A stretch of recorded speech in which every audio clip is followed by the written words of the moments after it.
رفاقت گاهی عشقه گاهی خونه، رفاقت گاهی از جنس جنونه.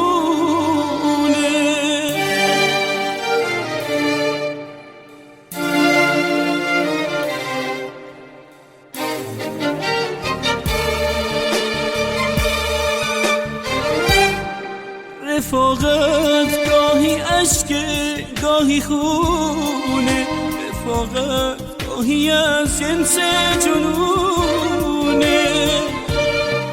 یه وقتایی تموم دین و دنیاست برای آدمای دینشونه،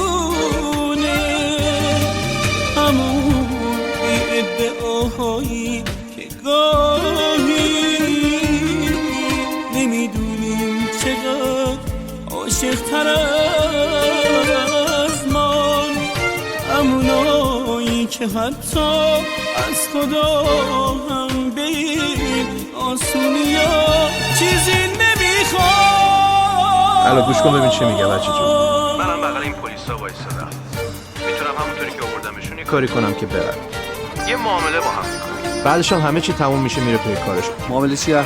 خیلی ساده، پولو برمی‌دارین میارین، بعدم همه چی تموم میشه میره پی کارش.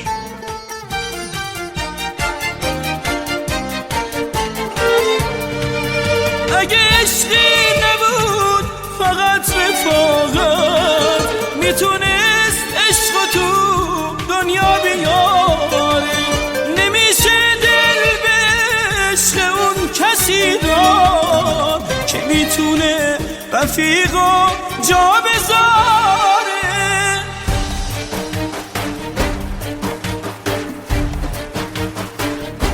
رفاقت مثل خاک سرزمینه، واسه اون خونه عشق تو با من میشه دریا شدن مشکل نباشه، به شرط ساده از خود گذشتن. رفاقت گاهی عشقه گاهی خون،